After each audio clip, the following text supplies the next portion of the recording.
Hi guys, so today we are going to be discussing Essay 299 which speaks about the joint audit of financial statements. Now before we go into the standard and the answers in the standard, I want to discuss a few concepts beforehand because understanding these few concepts is going to help you to understand the standard better and appreciate why the standard is actually made and what is the logic behind the standard. Because if you get these fundamentals right, the standard is going to be a cakewalk for you to understand.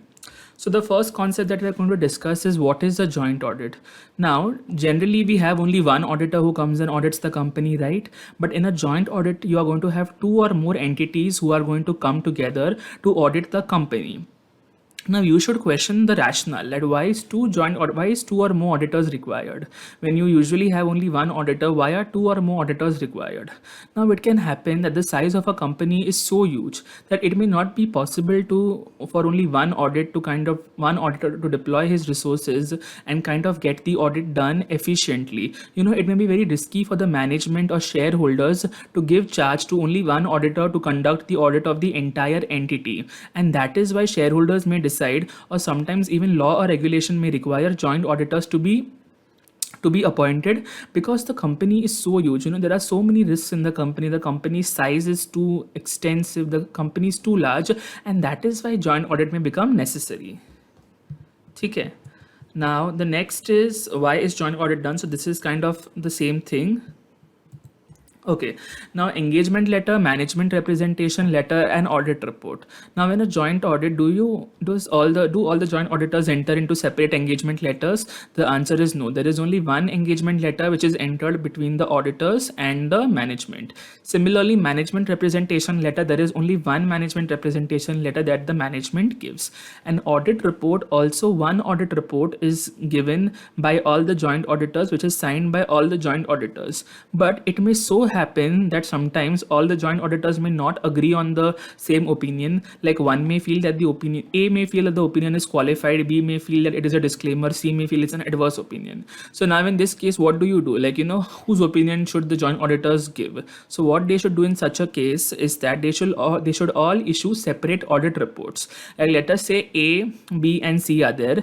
B and C are agreeing on one opinion, but A is not agreeable to the opinion which B and C are carrying. A is having a different opinion. So B and C can issue the joint audit report and A can issue a separate audit report, but there should be cross-referencing. Like the audit report issued by B and C should say that there is a separate audit report which has been issued by A, and A should say that there is a separate audit report which has been issued by B and C, so that the readers know that there are divergent views of the auditors, of the joint auditors, and the reader should be privy to all the views that the auditors have given.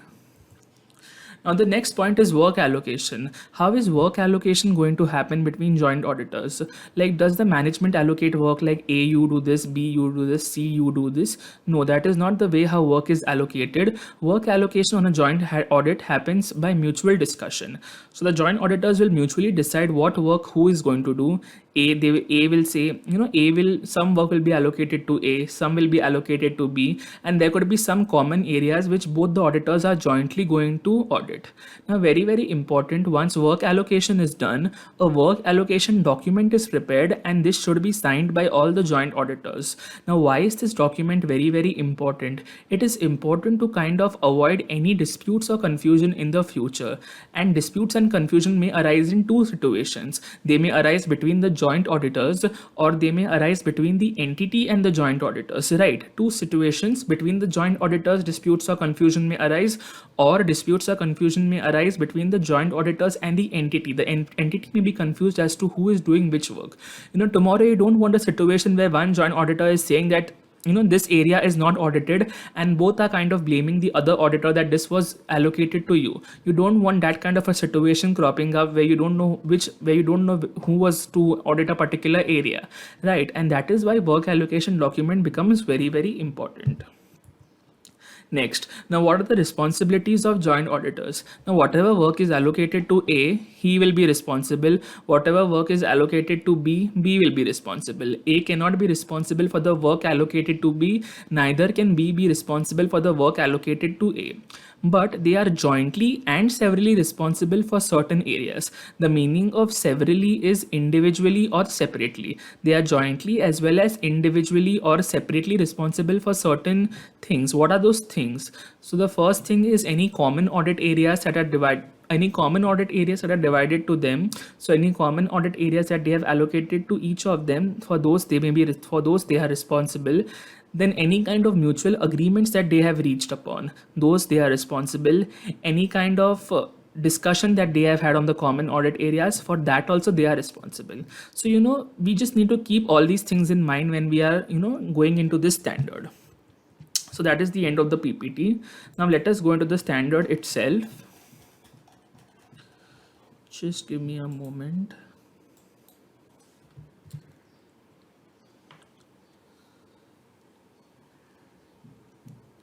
Okay, so the first answer is scope of SA 299.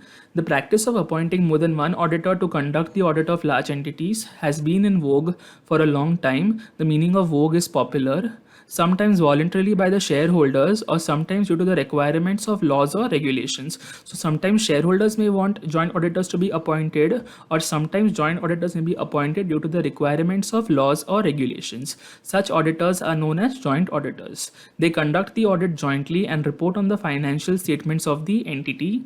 SA 299 lays down the principles for the effective conduct of joint audit. This standard does not deal with the relationship between a principal auditor who is appointed to report on the FS of an entity and another auditor who is appointed to report on the FS of the component. So where you are having a holding and a subsidiary, and where the holding is being audited by one auditor and subsidiary is being audited by some other auditor, this is not a situation of a joint audit. Joint audit is where the same company work is allocated and is being audited by different auditors. That is the concept, that is the meaning of a joint audit. Next question, what are the objectives of SA 299? You can just refer to the words highlighted in red.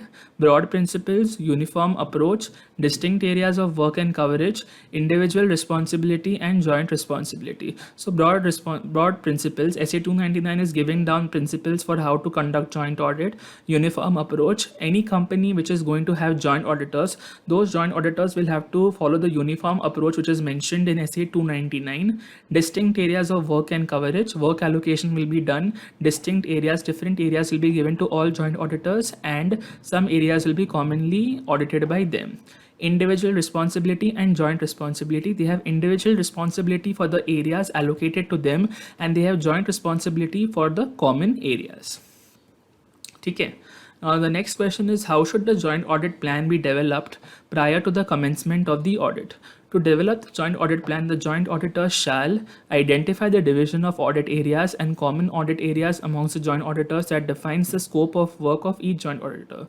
So first you should do the work allocation. Second, ascertain the reporting objectives of the engagement to plan the timing of the audit and nature of communication required. So you need to know the reporting objective of the engagement and by when you have to report. Like let us say if you have to report on, let us say 31st of May. So post the year end 31st of March, you have 2 months. So you know when and how you need to plan. The timing is going to give you important information on what kind of timetable you need to have to plan and perform your audit.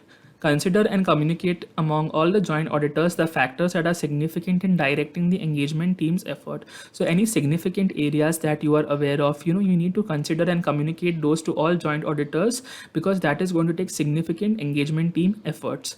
Consider the results of preliminary engagement activities and whether knowledge gained on similar engagements is relevant, like your risk formalities, onboarding the engagement on the audit firm. All of that is going to give you some kind of information, and you should consider the results of those preliminary engagement activities. Ascertain the nature, timing, and extent of resources necessary to perform the engagement. In the end, you should plot your resources, how many the partner required, the manager required, and how many audit staff do you require. Now, what are the responsibilities of joint auditors? All joint auditors shall be jointly and severally responsible for. The meaning of severally is individually or separately. So the first point is the audit work which is not divided among the joint auditors and is carried out by all of them. So these are the common audit areas. For that, they are all responsible. Second, decision taken by all joint auditors under audit planning for common audit areas. The decisions taken for common audit areas. Third is matters which are brought to the notice of the joint auditors by any one of them and on which there is a agreement between the joint auditors. So there is some mutual agreement which has taken place. So that also all of them will be responsible. Fourth point, and the fourth and fifth point is related to financial statements, and the sixth point is related to audit report. Fourth point, examining that the financial statements comply with the requirements of relevant statutes. Fifth point, presentation and disclosure of financial statements are as per applicable financial reporting framework. So in the fourth point, we are only checking if the financial statements broadly comply with the requirements of relevant statutes. In the fifth point, we are solely focusing on presentation and disclosure of financial statements if it is as per applicable financial reporting framework. Sixth point, ensuring the audit report complies with relevant statutes, applicable essays and other pronouncements of ICAI. Now there are some miscellaneous points. These points are sort of individual points or one-liner points which have been given in different places in the standard, and I have compiled all of those points under a heading miscellaneous points. First one, the joint auditor shall obtain common engagement letter and common management representation letter, like I spoke in my introduction. Second, after identification and allocation of work among joint auditors, the work allocation document shall be signed by all joint auditors and the same shall be communicated to TCWG. So they have to sign it and they also have to communicate this to TCWG, those charged with governance, so that they also know as to which auditor is going to perform work on which component of the financial statements. Third point, if in the course of audit a joint auditor comes across matters which are relevant to the areas of other joint auditors, he shall communicate the same to them in writing before completion of the audit. So if let us say there are two joint auditors A and B. While doing his audit, A comes across certain matter which is significant and important to any area that B is going to be auditing, so he should communicate the same to B in writing and in advance, that is before completion of the audit. Fourth point, it is the individual responsibility of each joint auditor to evaluate internal controls relating to their allocated area of work. Now, fifth point speaks about two assumptions that the joint auditors can freely make. Now, joint auditors can freely assume that number one point, I'm just telling you this in my own words.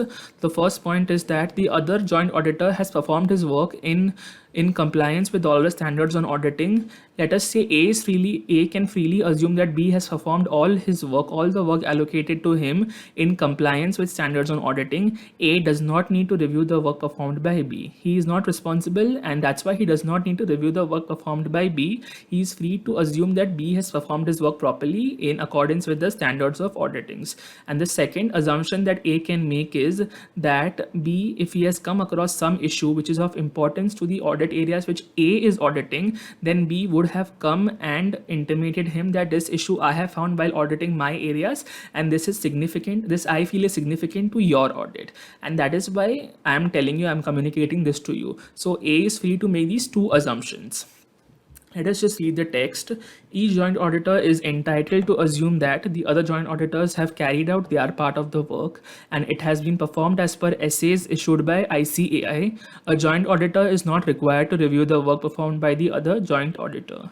B. The other joint auditors have brought to the said joint auditors notice any departure from applicable financial reporting framework or significant observations that are relevant to their responsibilities if noticed in the course of audit. So this is also talking about departure from applicable financial reporting framework or significant observations. Next point, audit report under joint audit. We have discussed this briefly. The joint auditors are required to issue a common audit report.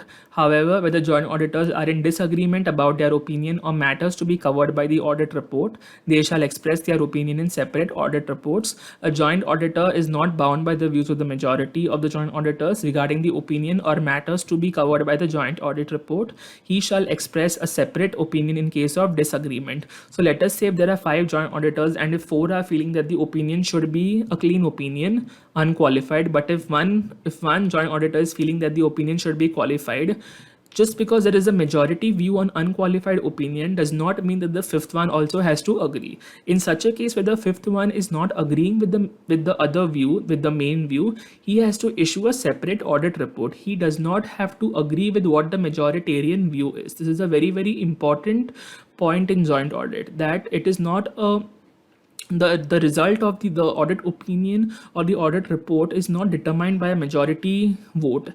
Everyone's vote, everyone's viewpoint is very, very significant, and if somebody is not agreeing to the majoritarian view, they can issue their separate audit report. Fourth point, if separate audit reports are issued, the audit report issued by joint auditor should make a reference to the separate audit report issued by joint auditor. Fifth, for the separate audit report shall make a reference to the joint auditor's report. So there shall be cross-referencing, and where is this cross-referencing to be done? It has to be done under the other matters paragraph as per SA 706. So in the joint auditor's other matters paragraph, they will provide a reference to the separate auditor's report. Similarly, in the separate auditor's report other matter paragraph, he has to provide a reference to the joint auditor's report. Now the last answer, how should allocation of work among joint auditors be carried out? First, they should divide the work among themselves by mutual discussion. Second, it would be according to identified units or specified areas. They may have some identified units or specified areas according to which they may kind of divide the work. Third point, in some cases above division of work may not be possible. If it is not possible, what they will do, they will kind of divide the work by in terms of assets, liabilities, income or expenditure. So they may say fixed assets you do, intangible assets I do, and trade receivables C will do. You know, they can have that kind of a classification in terms of assets, liabilities, income, expenditure. Fifth point, due to the importance of or owing to nature of work involved, certain areas may not be divided and would be covered by all joint auditors, and for these common areas they are all responsible. Sixth point, the documentation of sixth and seventh is related to work allocation document. The documentation of allocation of work helps in avoiding any dispute or confusion that may arise between the joint auditors. Seventh point, further, the documentation helps to avoid dispute or confusion between the entity and joint auditors. So two types of confusion or disputes may arise. One is between the joint auditors and the second is between the joint auditors and the entity. So a work allocation document helps in avoiding both these disputes and confusions, and that is why it is a very, very important document. So that is the end of SA 299. I hope you guys have understood this essay very well. Thank you for watching this video. Do subscribe my Telegram channel. The username is CA Newton Lobo, and see you in my next video. Bye bye.